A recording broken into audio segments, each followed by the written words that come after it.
Muy bien, mis hermanos, vamos a continuar con nuestra serie del gran libro. Estamos en la segunda parte del libro de Levítico, un libro un tanto complejo, difícil, pero ya habíamos visto la primera parte, así que yo quería nada más hacer una pequeña pregunta. A ver, si acaso alguno de ustedes recuerda poquito que hablaba los primeros 17 capítulos de Levítico. Así un poco, a grandes rasgos, ¿alguien recordará de qué trata esa primera parte de Levítico que vimos? ¿O qué han leído ustedes que dice Levítico? ¿Qué me pueden decir? Una guía de santidad. ¡Eso! Y adoración. Y adoración, así es. Muy bien. ¿Qué más? ¿Qué dice en esa guía? ¿Quién puede recordar un poco? ¿Por qué Levítico es difícil de leer? ¿Por qué? Muchos sacrificios, ¿Ok? instrucciones de cómo adorar a Dios. Así es. Leyes, reglas, sacrificios, ofrendas, fiestas. Y uno dice, estamos tan despegados de la cultura de ellos, de los de Israel, que es algo rarísimo, parece hasta desde nuestra perspectiva podríamos pensar innecesario, excesivo, pero todo tenía una razón de ser. De hecho, hay que ponernos a pensar, ¿quién designó todo ese tipo de cosas? Fue Dios mismo. Él fue el que dijo, yo quiero que hagan esto, que guarden esto, que ofrenden esto. Él fue quien designó todo este tipo de cosas y lo hizo con razones específicas. Y basado en lo que hemos estado observando, lo que estamos viendo, tiene que ver mucho con la santidad y la adoración que tenía que presentar el pueblo. Así que prácticamente nosotros estábamos viendo primera parte de estos 17 capítulos, una manera en la que Dios está presentando estas reglas como un camino hacia Él para que le puedan adorar correctamente, no dejando de lado la santidad, pero enfocado un poquito más en la adoración. Y el día de hoy se supone que vamos a ver el caminar con Dios, que tiene que ver con muchísimo más la santidad que ellos tenían que presentar sin dejar de lado la adoración. Y eso es lo que veíamos, ¿no? Sacrificios rituales de adoración, sacerdotes consagrados para la adoración, pureza ritual para la adoración, y luego en la parte central de todo el libro llega y te habla del día de expiación. Y yo les mencionaba que algunos teólogos comparten que la división de este libro es parecido a un quiasmo. ¿Alguien recuerda lo que es un quiasmo? ¿Quién sabe qué es un quiasmo? Aquellos que estudian hermenéutica. ¿Qué es un quiasmo? Como un sándwich. Como un sándwich, exactamente, es un sándwich, ¿no? La forma en la que se van presentando las ideas, van llegando a un punto donde en el medio está la idea central, pero todo lo demás es paralelo. Y si nosotros observamos Levítico, muchos autores, teólogos lo presentan así, y sí se puede observar de esa manera. Nosotros vamos a ver hoy la pureza moral, sacerdotes y sus requisitos, las fiestas, un llamado a la fidelidad. Pero ¿cómo se ve este sándwich? Se ve más o menos así. Tú ves rituales al principio y al final del libro. Ves consagración de los sacerdotes en la segunda parte y en la parte de penúltima del libro. Luego en la tercera parte tú ves pureza y en el antepenúltimo ves también hablar de la pureza hacia el pueblo. Y en el medio de este sándwich está la idea central de todo esto, donde está expresando por completo lo que quiere decirte el autor con el día de la expiación. Prácticamente ahí pueden ver los capítulos en los que está hablando de eso. Y si tú eres observador, te vas a dar cuenta que Levítico tiene 27 capítulos, no 25. ¿Qué hay con esos dos últimos capítulos finales? Bueno, lo que hace Moisés es decirte, aquí está este sándwich con todas estas ideas, y los últimos dos capítulos yo los utilizo y los aprovecho para decirte o llamarte a que obedezcas todo lo que dice este sándwich, en pocas palabras, ¿no? Eso es lo que te está diciendo.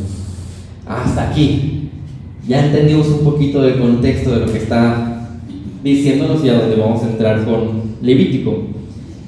Así que el día de hoy vamos a empezar con esta segunda mitad del libro. Recordemos, esto es panorámico, es como una vista de halcón desde arriba acerca de Levítico. No podemos profundizar tanto, pero sí recordamos un poco de la primera parte. ¿Cuál fue una de las problemáticas más recordadas, mencionadas en la primera parte de Levítico, que tenía que ver con la adoración? Hubo algo negativo que sucedió, y les voy a dar pistas porque a lo mejor no se acuerdan, pero por ahí 2 hijos de una persona importante hicieron algo. Hicieron un fuego extraño, ¿recuerdan? O sea, Dios está estipulando todo este tipo de estatutos, de reglas, de normas, de cómo me vas a adorar. Y llegan estos hombres después de que Dios presentó cómo tenía que ser la adoración. ¿Y qué hicieron? Desobedecieron, se rebelaron a lo que Dios dijo: si tú me quieres adorar tienes que hacerlo de esta manera. Se rebelaron. ¿Y qué pasó con ellos? Hubo muerte. Entonces entramos a esta segunda parte. Así que para iniciar vamos a llegar aquí al primer punto que tenemos para hoy, que son la pureza moral para la santidad, observados en capítulos 18 al 20. El pueblo de Israel era llamado a vivir de una forma diferente a como vivían el resto de pueblos, y Dios lo estaba estipulando aquí en Levítico. Dios aquí en Levítico les está diciendo: ustedes no pueden ser como los paganos, ustedes no pueden tener las ideas que ellos tienen, no pueden tener la filosofía que ellos adoptan, no pueden practicar las cosas que ellos practican, e incluso ni siquiera podían comer como ellos comían. O sea, Dios pone un tipo de barrera para que no se adapten a como eran el resto de naciones. Y lo que te estoy diciendo no te lo estoy inventando. Ve lo que dice aquí Levítico 18, 3 al 5. Ustedes no harán como hacen en la tierra de Egipto, hablando de un pueblo pagano, en la cual moraron. O sea, acuérdense, ustedes vienen de allá, no van a hacer lo que aprendieron allá. Y luego les dice: ni harán como hacen en la tierra de Canaán, a donde yo los llevo. No van a hacer lo que hicieron los paganos allá, y tampoco tienen que replicar lo que van a ver en su tierra prometida. ¿Qué está haciendo Dios? Él les está advirtiendo, ¿verdad? Él está poniendo aquí una precaución. Él está diciendo: ustedes son mi pueblo, y como mi pueblo van a hacer lo que yo diga, no lo que las demás naciones están haciendo. Levítico por eso tiene tanto sentido de adoración y santidad. ¿Qué pasaba si ellos hacían como hacían los egipcios y los cananeos? ¿Iban a adorar a Dios? En absoluto. ¿Podrían ser santos siendo como son los egipcios y los cananeos? Para nada. Continúa el versículo: no andarán en mis estatutos de ellos, habrán de cumplir mis leyes y guardarán mis estatutos para vivir según ellos. Yo soy el Señor su Dios, por tanto guardarán mis estatutos y mis leyes, por los cuales el hombre vivirá si los cumple. Yo soy el Señor. Así que lo que procede a hacer aquí Moisés en los versículos 18 al 20, escribiendo de parte de Dios, es dar ciertos estatutos más apegados a integridad, tratando de mostrar esta pureza moral, ¿sí? O desarrollarla. ¿Cómo lo hace? Y fíjense, ¿por qué eran diferentes a los otros pueblos? Primero que nada, empieza a decirte que tienes un llamado a la integridad sexual, de manera que en los otros pueblos paganos no existía esa integridad sexual. Es lo que te está diciendo ahí. Por eso eran diferentes. Y si tú te lees la primera parte del capítulo 18, es una larga sección de diferentes reglas y cuidados respecto a esa integridad sexual. No se contaminen con ninguna de estas cosas, después de decirles todas las cosas que se tienen que cuidar acerca de inmoralidad. Dicen: no se contaminen con ninguna de estas cosas, porque por todas estas cosas se han contaminado las naciones que voy a echar delante de ustedes. Les está advirtiendo: yo les digo que no hagan así porque ellos lo hacen. O sea, ellos te van a querer influenciar a hacerlo. Porque esta tierra se ha corrompido, por tanto he castigado su iniquidad sobre ella. Era algo que ofendía al Señor, la manera en cómo las demás naciones veían y expresaban esa sexualidad. ¿Tenemos algún ejemplo, si acaso, en Génesis o en Éxodo, de cómo eran las naciones paganas en ese aspecto? ¿Alguien recuerda alguna nación que pudiese practicar la sexualidad de manera ilegítima o inmoral? ¿Sí?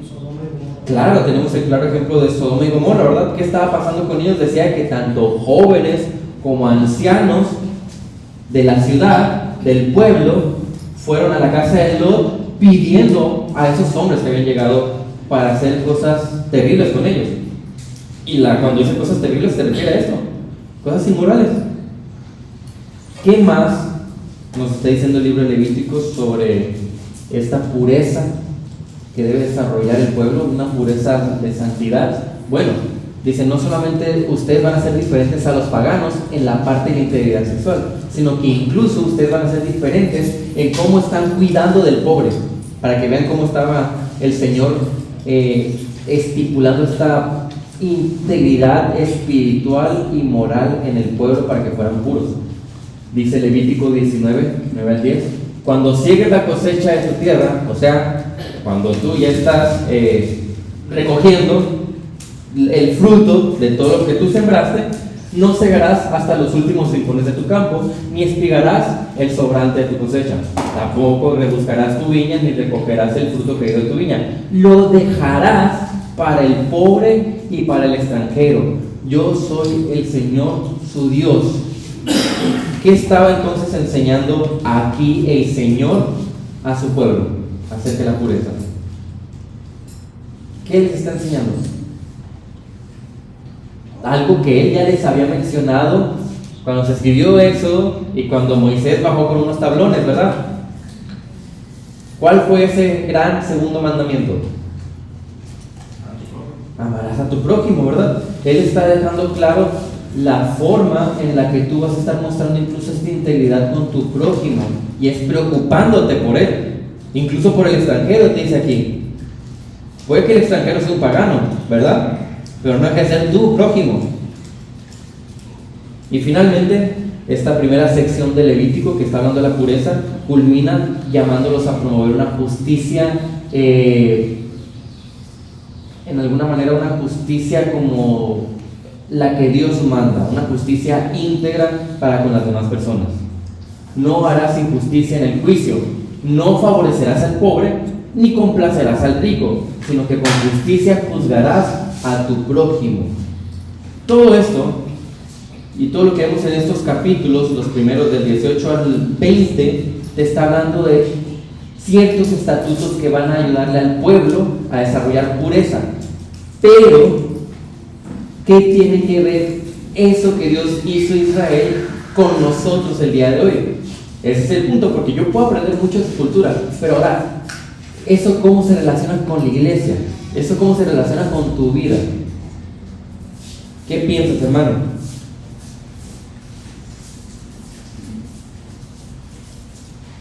Pues era una manera, Sí. pues era una manera de ser generoso, ¿no? con los demás. Ok. Y también tener cuidado con el prójimo, con tu hermano. Entonces se puede ver reflejado en el cuidado hacia ellos, hacia los hermanos de Cristo. Que tengamos ese bienestar para ellos, cuidar de ellos también. Ok. Si vemos un aspecto práctico, claro, podemos hacer ese tipo de cosas. Pastor Ryan.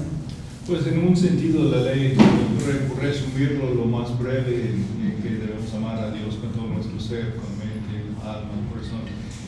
Los 10 mandamientos son áreas específicas, pero cuando vemos toda la ley, esas son las implicaciones en esta cultura, en este sistema, y están dando aplicaciones de los 10 mandamientos. En la iglesia, aunque no tenemos todos los 10 repetidos, pero por lo menos los 9 de los 10 repetidos, pues se ve cómo es amar a Dios con todo nuestro ser. Y son aplicaciones en la iglesia que va a ser distintos, pero son aplicaciones de lo mismo. Estamos amando a Dios, entonces adorando a Dios la manera que Él quiere. Así es, sí, y justamente es eso, ¿no? Nosotros estamos viendo que es una sección que está llamando a la pureza a Israel, y vemos cosas específicas para ellos para desarrollar esta pureza, y de la misma manera el creyente el día de hoy va a desarrollar pureza guardando cosas muy similares. La idea es esta: si tú recuerdas el final del libro de Éxodo, estaba hecho el tabernáculo, que es donde iba a morar Dios en medio del pueblo. Llega Dios a morar en ese tabernáculo, y ¿saben qué pasó con el pueblo? ¿Saben qué pasó con Moisés? No se pudo acercar, no pudo entrar ahí. ¿Por qué? ¿Por qué no se podían acercar a Dios? Esa es una buena pregunta. ¿Por qué el pueblo, a pesar de que Dios se puso ahí en medio para que tuvieran acceso, por qué el pueblo no podía acercarse? ¿Por qué Moisés, que era como el vocero, no pudo acercarse? ¿Cuál será la razón?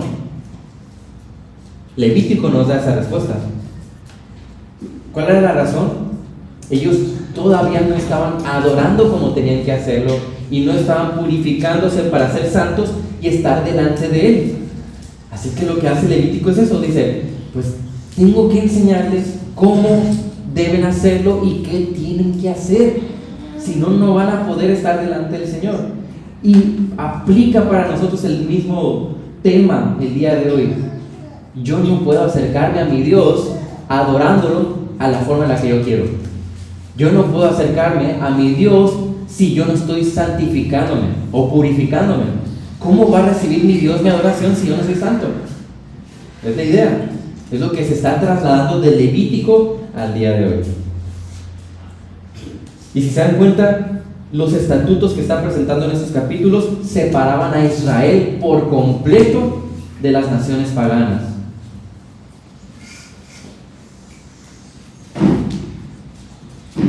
Sin embargo, aunque los separaban en su cultura y en sus prácticas, el Señor no quiere que esté lejos de ellos.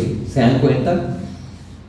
Cuando Él les dijo, van a ir a Canaán, no les está diciendo que estén lejos como tal de los cananeos, porque ellos tenían que ser utilizados ¿para qué? Para bendecir al mundo, dando a conocer al Dios verdadero. Claro, en ciertos casos Dios utilizó a Israel como la espada para traer juicio, pero en un principio Israel estaba siendo utilizado para dar a conocer al Dios verdadero, no alejarse del mundo. La misma idea es para nosotros el día de hoy también, ¿verdad? La idea es, tú te tienes que santificar, tienes que ser puro para estar delante del Señor, y eso implica separarte o no practicar muchas cosas que seguramente tus vecinos, familiares y otras personas van a hacer. Pero eso no significa que te separas de las personas, ¿verdad? Porque vamos a vivir entre ellos, mas no practicando, pensando como ellos lo hacen. ¿Hasta aquí alguna pregunta o comentario? La siguiente sección es entonces cuando empieza a hablar de los sacerdotes y ciertos requisitos que ellos tenían que seguir de santidad. Estos son los capítulos 21 al 22.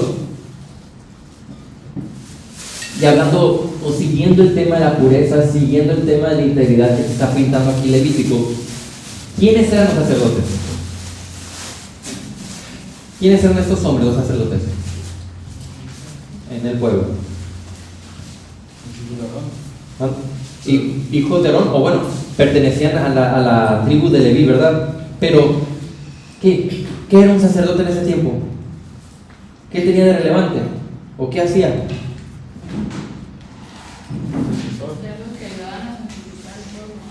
Sí, ajá.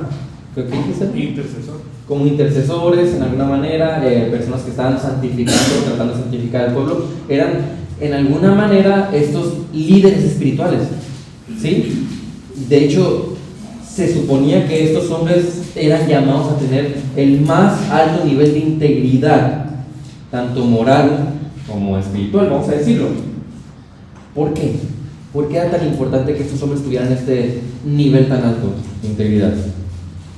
Porque acuérdense que ellos iban como representantes del pueblo de Dios ante Dios, ¿verdad? Cuando iban y se presentaban con Él, cuando algunos de ellos eran llamados a poder entrar en el tabernáculo, el sumo sacerdote, ¿lo recuerdan?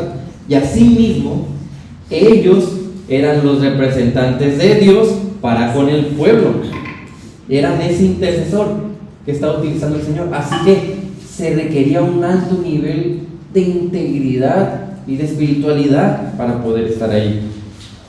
Por eso el Señor habla tan específicamente para ellos de ciertos requisitos. Dice aquí Levítico 22, versículos 2 al 3: dile a Aarón y a sus hijos que tengan cuidado con las cosas sagradas que los israelitas me consagran, para que no profanen mi santo nombre. Les está diciendo, tengan mucho cuidado ustedes, que son hombres seleccionados para representar al pueblo en adoración, en cómo me adoran. Porque si no me adoran tal y como yo lo digo, me están profanando, me están ofendiendo. Yo soy el Señor. Diles, si alguien entre sus descendientes en todas sus generaciones se acerca a las cosas sagradas que los israelitas consagran al Señor, estando inmundo, no de la manera adecuada, no habiéndose purificado, esa persona será eliminada de mi presencia. Y lo afirma: yo soy el Señor te lo está diciendo claramente. Y evidentemente, todas estas palabras, esos requisitos, toman sentido si recordamos lo que acababa de pasar con dos hijos de Aarón. ¿Se acuerdan? Acababan ellos de profanar la adoración al Señor. Y el Señor les dice: tengo que decirles las cosas de esta manera para que entiendan la gravedad de lo que implica la adoración y la santidad. ¿Qué hace entonces esto? Aquí te pone una tonalidad de responsabilidad, de compromiso, de consagración, de solemnidad. Y todo esto hablando de la forma en cómo adoras y cómo te presentas a tu Dios. Es lo mismo el día de hoy, hermanos. Tú y yo tenemos la responsabilidad de ver cómo adoramos a Dios. Tenemos el compromiso de presentarnos correctamente ante Dios. Tenemos la necesidad de consagrarnos a Él. Y asimismo el cuidado de hacerlo de forma solemne, así como se lo está pidiendo a ellos. Más adelante, en el mismo capítulo, versículos 31 al 33, dice: así pues, guardarán mis mandamientos y los cumplirán. Ya les dije muchísimas cosas de estos requisitos. En conclusión, obedecen. Obedecen todo lo que te estoy diciendo. Yo soy el Señor. No profanarán mi santo nombre, sino que seré santificado entre los israelitas. Yo soy el Señor que los santificó, que los saqué de la tierra de Egipto para ser su Dios. Yo soy el Señor. Lo reitera. Esto tiene la misma reverencia que se le pide a los sacerdotes para acercarse a Dios en adoración. Es la misma reverencia que nosotros debemos de desarrollar como creyentes para acercarnos a Él. Él demanda, por ejemplo, una forma adecuada de hacerlo. Y esto implica, lo decimos mucho, ¿no? Cuando los miércoles en la reunión de oración mencionamos esto: yo quiero acercarme a orar a Dios, porque cuando estamos orando los miércoles, ¿qué hacemos? Estamos exaltando su nombre, ¿verdad? Estamos agradeciéndole las bendiciones, estamos acudiendo a Él, pidiéndole. La idea, todo esto es parte de adorar a Dios, pero siempre decimos: hey, queremos acercarnos a adorar a Dios, es cierto, es correcto, es necesario, Dios lo demanda, pero también hay que saber cómo presentarnos. ¿Qué decimos en la Santa Cena cuando alguien va a participar de este momento también de adoración? ¡Ey! Está bien, todo creyente puede participar, ¿verdad?, de la Santa Cena, pero hay una cláusula que se menciona, hay una precaución. ¿Y cuál es esta precaución mencionada sobre la Santa Cena? Cuidado cómo te presentes al Señor, porque tú lo quieres adorar, pero ¿te has preparado para adorarle? ¿Has reconocido tus pecados? ¿Se los has confesado al Señor? ¿Te has arrepentido de ellos? Esa es una manera en la que tú te vas a acercar correctamente a adorarte. Es lo mismo que se estaba demandando prácticamente a los sacerdotes: una forma pura, íntegra y santa de presentarse al Señor para adorarlo. Si no, dice el Señor, están profanando mi nombre. Dice: yo los voy a eliminar de mi presencia. Muy bien, hermanos, acerca de esta pequeña sección de 2 capítulos sobre la consagración de los sacerdotes, ¿alguna pregunta o comentario, Pastor Brian? Pues una de las cosas que es notable, el requisito era para todo el pueblo, el Levítico repetido por Pedro: sean santos como yo soy santo. Y todos están llamados al mismo estándar, pero los líderes es como requisito, igual que el Nuevo Testamento para los que van a servir como maestros, los que van a servir como diáconos, los que van a servir como pastores. No tienen un estándar más alto que los demás, pero es un requisito. Ellos no pueden ocupar este oficio si no alcanzan ciertos requisitos. Pero no decir, no, pues los pastores tienen que ser más santos que los demás, como hay un menos estándar por los demás. Dios quiere lo mismo para todos, pero es un requisito porque van a ser ejemplares dirigiendo a otros en la adoración de Dios. Exactamente, los sacerdotes eran los líderes espirituales del pueblo y el día de hoy se traduce en el liderazgo de la iglesia local. Pero siempre lo hemos dicho, cuando se ha enseñado los requisitos de integridad espiritual para los pastores, decimos, es el requisito para ellos, pero el estándar es para toda la iglesia. No es un pasaje que se aísle y solamente aplica para los pastores, sino que aplica para toda la congregación. Y es lo mismo que el pastor Ryan menciona acertadamente sobre esta sección. Entonces, llegamos a los capítulos 23 al 25. Y aquí empieza a hablarnos de fiestas rituales de santidad. Y te menciona 7 fiestas, está mencionando ahí. 7 diferentes fiestas que tenía que guardar el pueblo. Y es muy curioso la forma en cómo están presentadas estas fiestas, porque tú las ves y prácticamente es como una manera en la que ellos estaban recordando lo que Dios hizo para rescatarlos de Egipto. Cada fiesta es como recordar una parte diferente de la historia del rescate que hizo Dios con ellos. Pero ¿sabes qué es más curioso aún? Que todas estas fiestas tú las puedes relacionar con lo que Cristo vino y cumplió. Cada una de ellas era una sombra de lo que Cristo iba a venir e iba a hacer y lo que ya hizo, ¿no? Vean, primero, no voy a poner en Levítico aquí los versículos de cada fiesta, porque son varias fiestas. Pero la primera fiesta que tú vas a poder observar ahí es la Pascua. ¿Alguien recuerda de qué trata la Pascua? ¿En qué momento se dio la Pascua? Estaban todavía en Egipto, ¿verdad? Están a punto de salir de ahí. ¿Y qué tuvo que suceder para que ellos en alguna manera valoraran lo que significa la Pascua? La Pascua era una fiesta donde significaba que Dios pasó de largo, ¿recuerdan? De que Dios no trajo muerte a los primogénitos de la familia, como sí sucedió en aquellos que no siguieron los estatutos que Él puso, que era poner en el marco de la puerta esta sangre del cordero que ellos habían comido. Entonces llegan y dice Dios, ahora ustedes van a festejar la Pascua cada año, y más o menos fue como entre marzo y abril, y ese era el recordatorio de lo que había sucedido en Egipto, del rescate que tuvieron en Egipto. Pero nosotros de repente vamos aquí a 1 Corintios capítulo 5 versículo 7 y dice, limpien la levadura vieja para que sean masa nueva, así como lo son en realidad sin levadura, porque aún Cristo, nuestra Pascua, ha sido sacrificado. ¿Qué hizo Cristo en relación con la Pascua? Cumplió todo lo que Dios exigía del hombre. Así es, Él vino y fue ese sacrificio perfecto.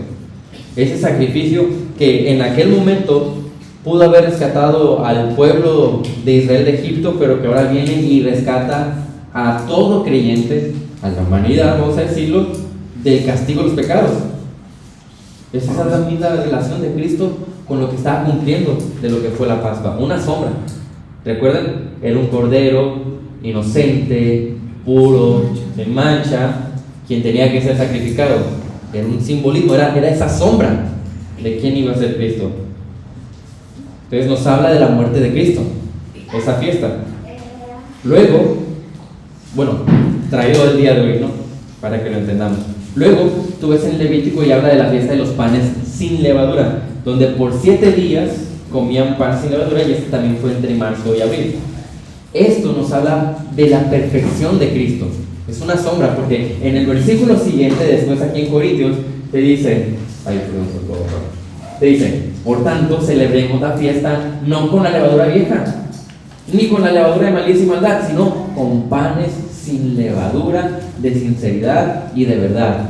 La idea es sin pecado. ¿Y quién te estaba hablando en el versículo anterior? ¿De quién hablaba? De Cristo. Cristo vino a ser ese pan sin levadura, ese pan perfecto. Vino a cumplir lo que significaba esa fiesta de los panes sin levadura. Vemos esa perfección de Cristo. Y luego Levítico, la siguiente fiesta que te presenta es las primicias. Y de la misma manera se relaciona con Jesucristo, y esta también se llevaba por ahí entre marzo y abril. Ahorita les voy a decir por qué les estoy mencionando las fechas en que celebraban estas fiestas. Bueno, ¿de qué trataban las primicias? Nosotros vemos aquí en 1 Corintios 15 que te habla de la relación que tiene con Cristo también. Dice, porque así, como en Adán todos mueren, también en Cristo todos serán vivificados, pero cada uno en su debido orden. Cristo, las primicias, luego los que son de Cristo en su venida. Porque Cristo viene y cumple siendo Él las primicias. ¿Las primicias en qué? ¿El primero en qué? El sacrificar, el ofrecimiento, el ofrecerse. Más que sacrificar y ofrecerse, el primero en... es el resucitar, ¿verdad? Y tú me vas a decir, ¡ey! ¿Y Lázaro? No, pues no se compara. Lázaro resucitó, ¿no? ¿No fue el primero entonces Lázaro? ¿Por qué Jesús? ¿Por qué Cristo es las primicias? ¿Cuál es la diferencia entre la resurrección de Cristo y la de Lázaro? Lázaro volvió a morir. Bueno, murió. Exacto. ¿Y por qué Cristo, digamos, no volvió a morir? ¿Y por qué sé que cuando yo resucite no voy a volver a morir? ¿Por qué? Primero porque Cristo es Dios, y además porque lo que da es vida eterna, la muerte espiritual. Y aún así, nosotros, aunque no somos Dios, vamos a tener vida eterna, ¿verdad? Y aunque no somos Dios, vamos a resucitar y no vamos a morir. ¿Por qué? ¿Por qué, hermano?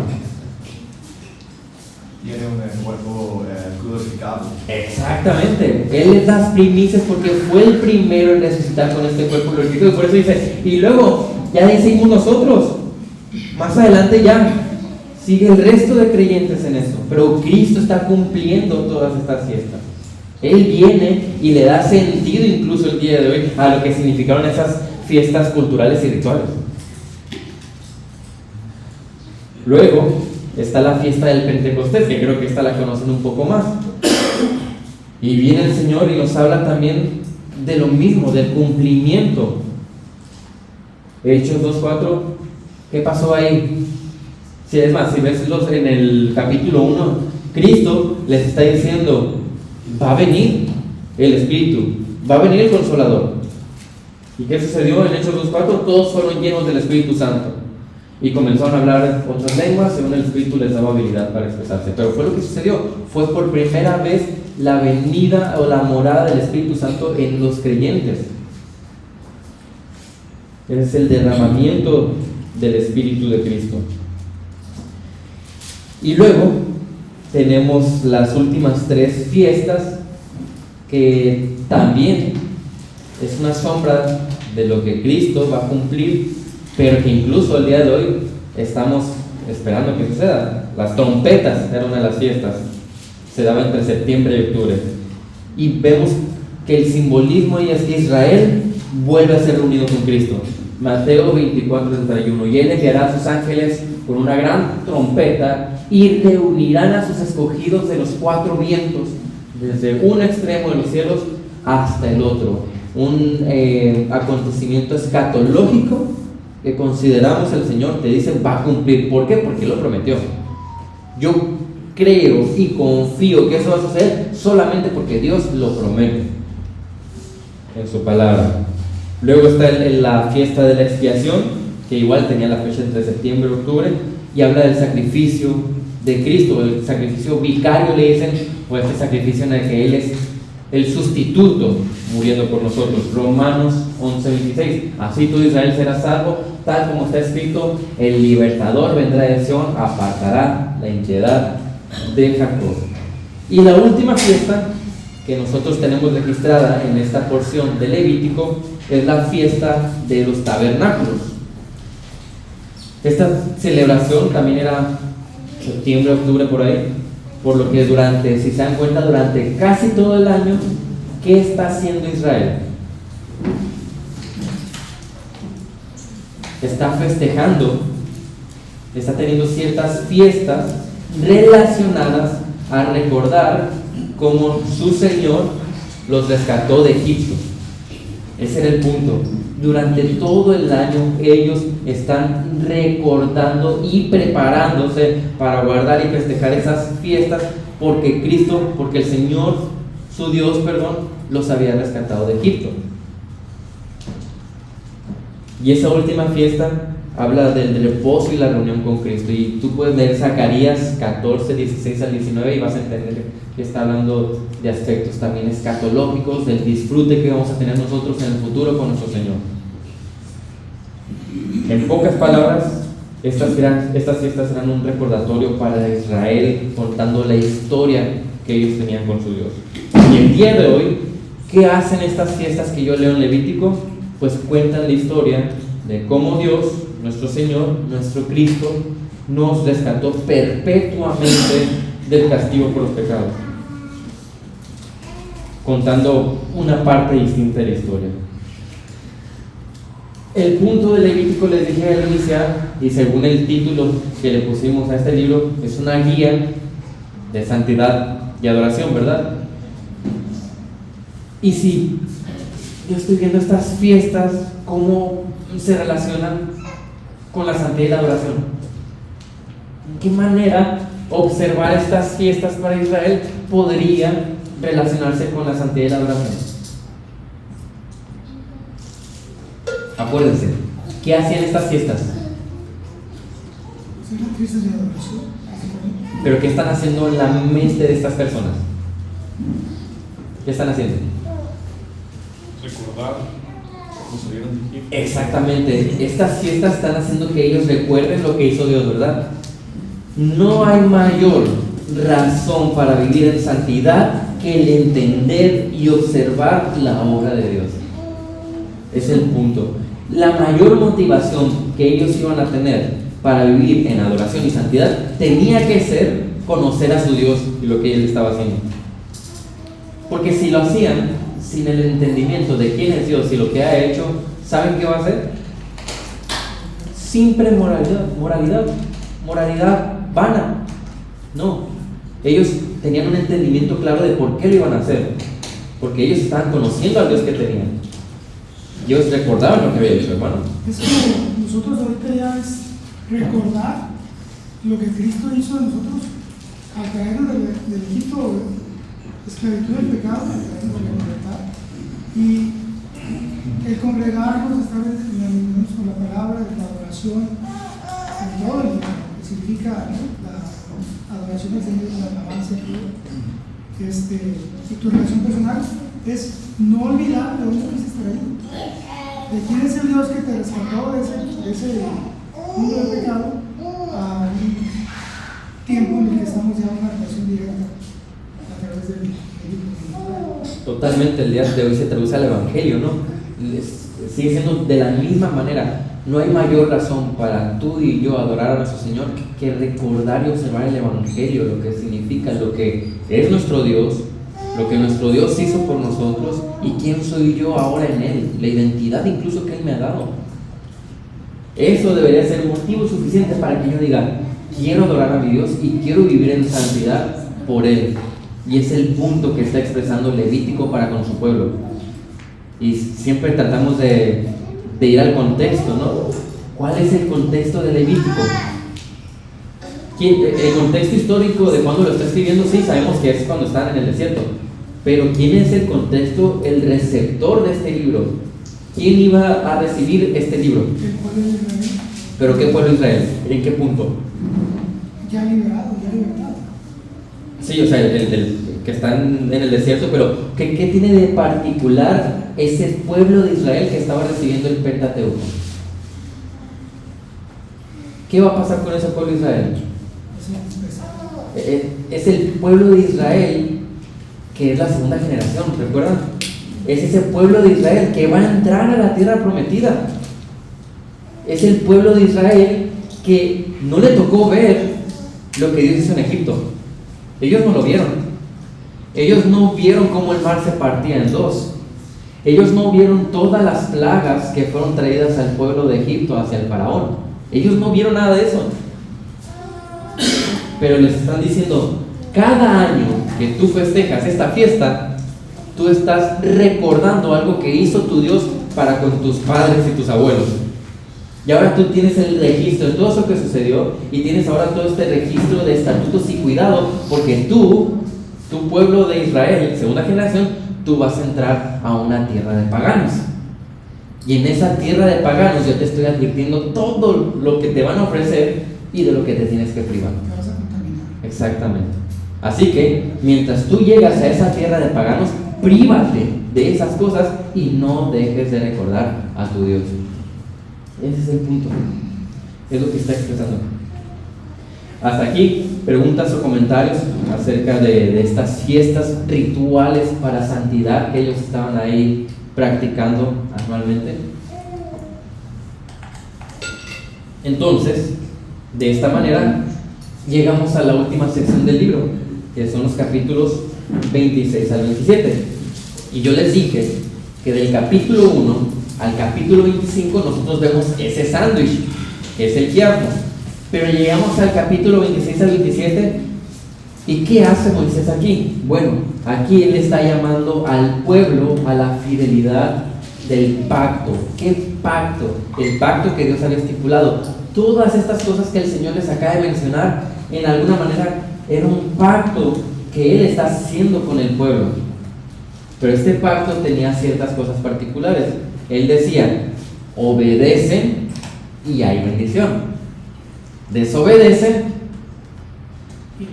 y va a haber lo contrario a la bendición. Entonces, vean lo que dice Levítico 26, versículos 3 al 9. Aquí lo que está haciendo Moisés es concluir, ¿sí?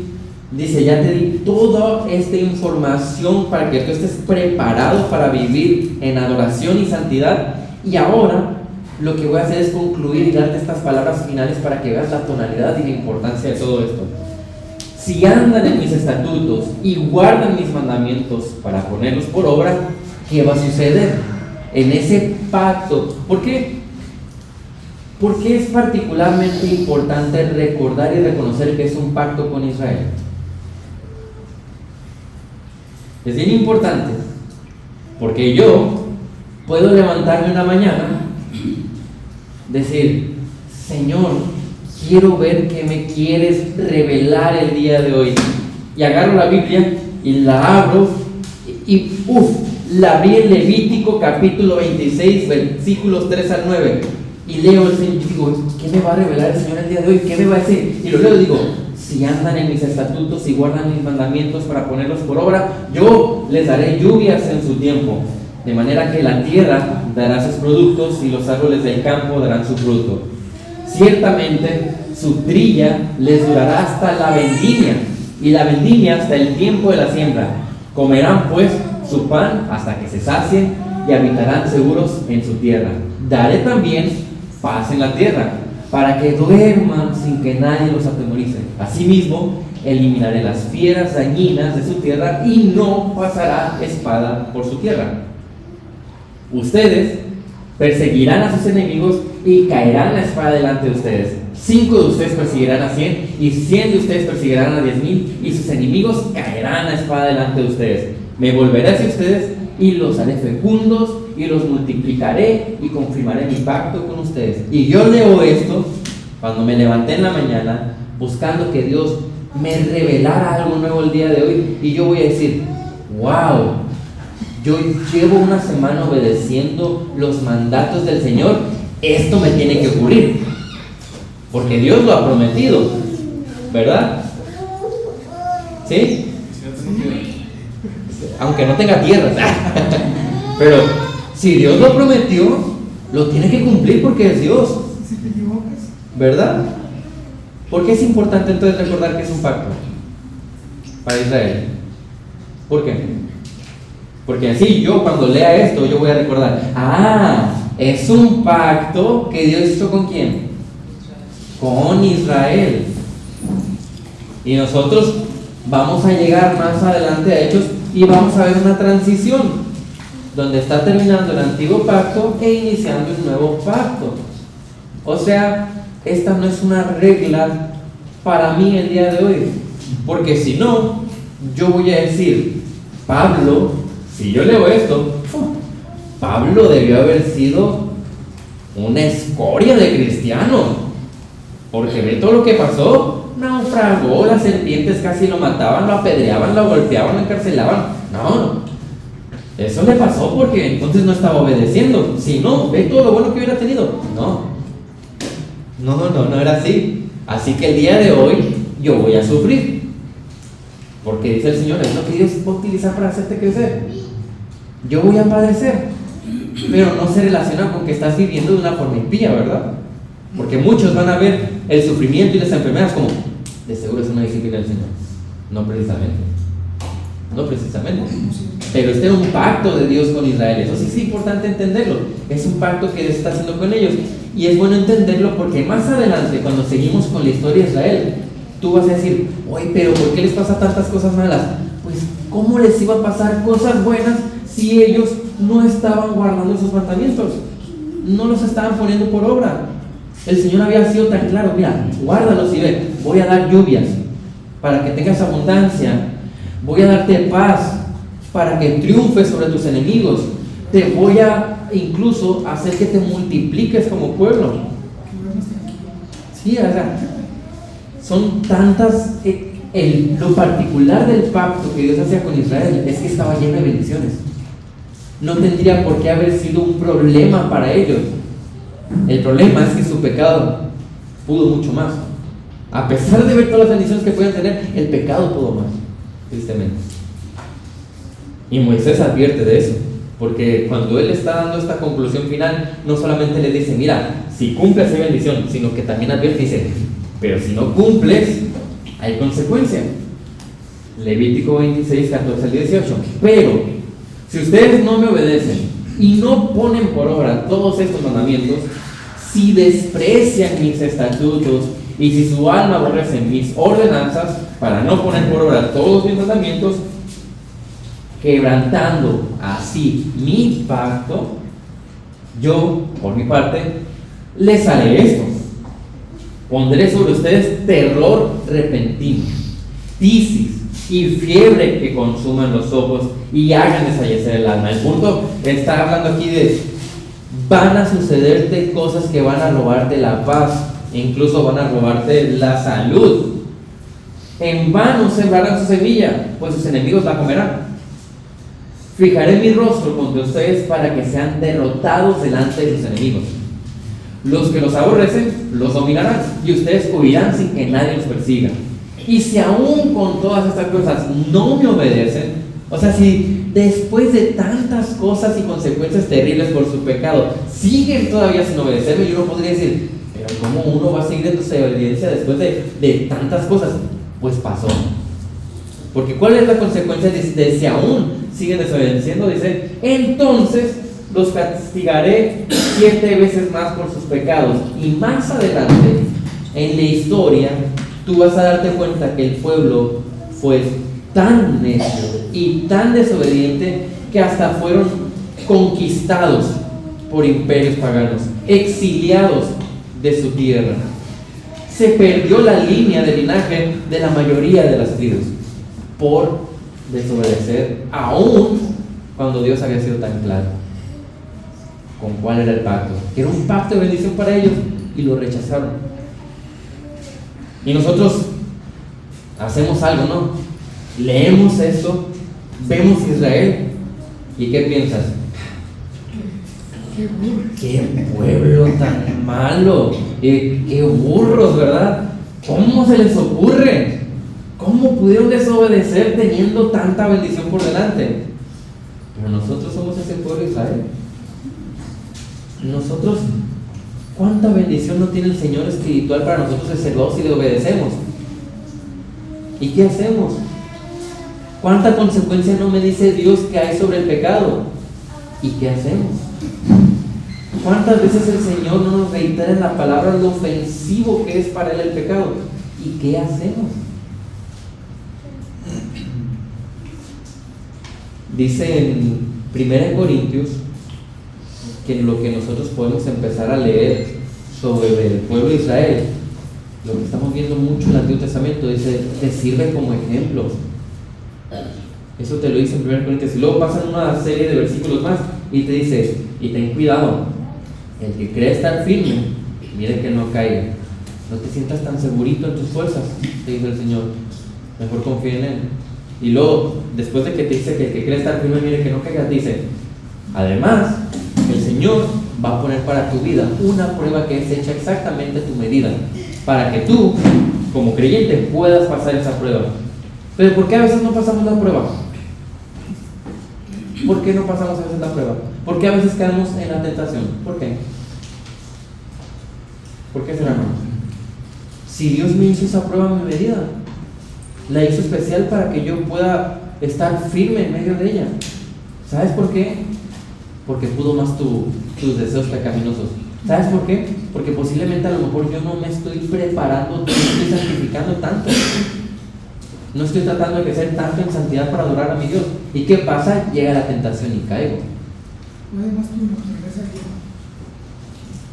Puede más esos hábitos pecaminosos, porque naturaleza vieja ya no existe.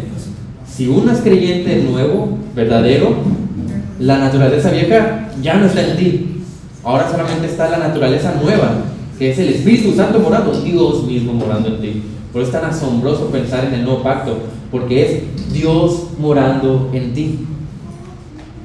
La idea es, tienes toda la capacidad espiritual para fortalecerte, para permanecer firme en la prueba. No lo hacemos porque no queremos, porque estamos contristando el Espíritu, alimentando más mis deseos pecaminosos que manteniéndome firme. Entonces, de esta manera culmina Levítico, diciendo, es un pacto precioso, obedéceme, pero si no, cuidado. Así termina. Y es sumamente sabio que Dios lo haya hecho así, porque esta advertencia es la que se llevaban estos hombres que van a entrar a Canaán, acuérdense. Es la advertencia que se lleva el pueblo enfrentándose a las nuevas ideologías, filosofías y prácticas de otro pueblo pagano diferente a Egipto. Y es bien importante ver la sabiduría de Dios en este libro, porque hay algo que queda muy claro después de terminarlo. No existe adoración sin santidad. Y no existe santidad sin adoración. De la misma manera. No puedo separar una de la otra. Quiero adorar a Dios, me tengo que santificar. Me quiero santificar, tengo que adorar a Dios. Va una con la otra. Esta es una guía clara para el pueblo de cómo tenían que acercarse a Dios. Y por eso mismo, nosotros, si tú estás leyendo cronológicamente los libros que tienes aquí en la Biblia, vas a ver un contraste. ¿Por qué? Les decía ahorita que pasó algo al final de Éxodo. ¿Qué pasó al final de Éxodo? Cuando vino Dios y empieza a morar ahora en el tabernáculo, en medio del pueblo, ¿qué pasó? ¿Quién se pudo acercar ahí al tabernáculo, a la tienda? ¿Quién pudo? Nadie. Moisés no podía entrar en la tienda de reunión, porque la nube estaba sobre ella y la gloria del Señor llenaba el tabernáculo. ¿Por qué? ¿Por qué me está diciendo aquí que está Dios ahí presente, pero Moisés no puede acercarse y el pueblo no puede acercarse? ¿Por qué?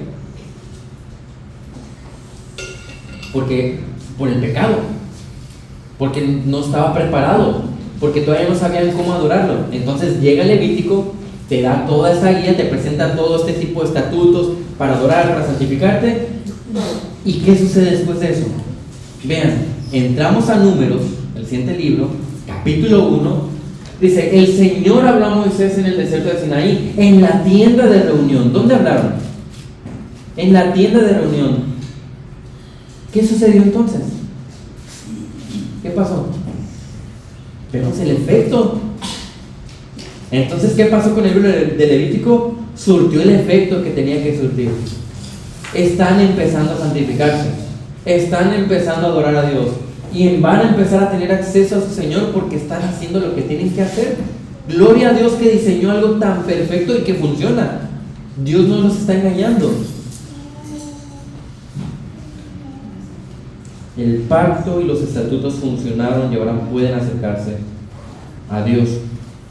¿Qué pasa el día de hoy si yo quiero levantar una oración de petición, de agradecimiento a mi Dios, pero yo sé bien que estoy constantemente pecando de cierta manera y yo no lo confieso a mi Señor, yo no lo reconozco a mi Señor y pues mucho menos me arrepiento de su pecado. ¿Qué va a pasar con esa oración de agradecimiento y de petición a mi Dios? ¿Qué va a pasar? No va a pasar de aquí del techo esa oración. No pasa aquí del techo. Pero ¿qué pasa si yo estoy reconociendo mis pecados? Si yo estoy confesando mis pecados, si yo estoy luchando con ellos, arrepintiéndome de mis pecados, ¿qué va a pasar cuando me acerque en oración a mi Dios, pidiéndole y agradeciéndole? ¿Qué va a pasar? El Señor te escucha y tú vas a decir, o sea que cuando uno está pecando no te escucha, o sea que Dios no es omnisciente. Sabemos que Dios es omnisciente. Cuando hablamos de que te escucha, estamos hablando de recibir la adoración, ¿sí? Y ahora nosotros tenemos la oportunidad de que reciban nuestra adoración o frenar esa bendición que tenemos de libre acceso con Él. Nosotros no estamos como Israel, que tenían un tabernáculo y que necesitaban del sumo sacerdote para poder tener acceso al Señor. ¿Qué pasó después de la muerte de Cristo? Acceso directo. Se rasgó, ¿recuerdan aquel velo? Y tenemos acceso directo a nuestro Señor, cada uno de manera personal con Él. Eso es lo asombroso del nuevo pacto, es perfecto y es mejor que el antiguo, por toda esta tipo de oportunidades y bendiciones que te brinda. Así que mis hermanos, esto es muy panorámicamente, muy por encimita, sin profundizar casi nada, lo que podemos aprender del libro de Levítico. Así que, preguntas o comentarios sobre el final que estamos viendo de este libro.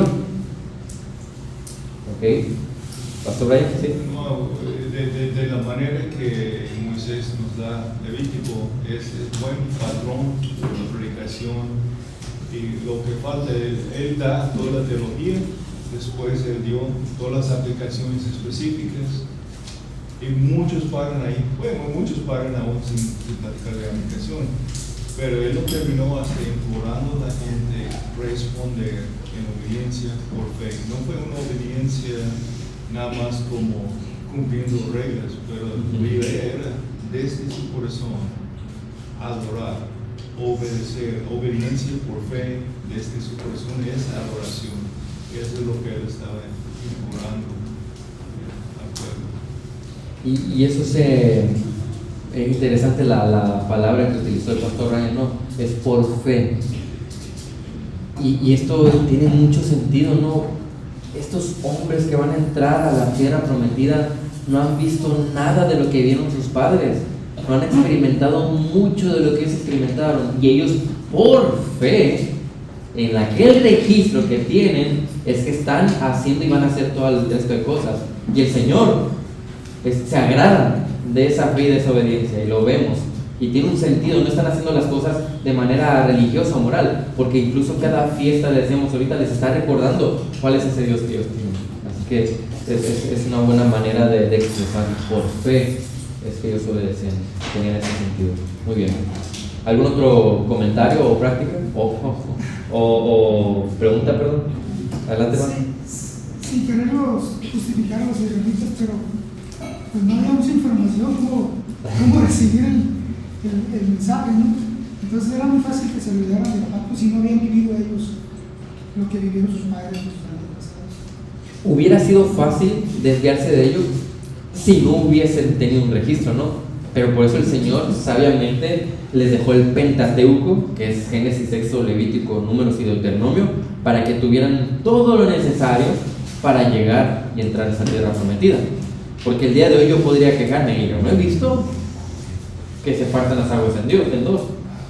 Yo no he visto que un hombre resucite como Cristo, pero yo tengo todo el registro y esta palabra verdadera y confiable. Decía Pedro, es mucho más confiable esta palabra que incluso la experiencia que él te está hablando de lo que él vio, o sea, dándote la seguridad completa en la palabra del Señor. De la misma manera ellos tenían la seguridad completa en ese Pentateuco porque era la palabra de Dios. Y es lo que sucede con la gente actualmente, ¿no? Que dicen, oye, hace 2000 años de Cristo, ¿cómo sabes? Ni tú estabas ahí, o sea, Son respuestas muy tontas, si quieres, ¿no? Pero es una respuesta muy común. Sí.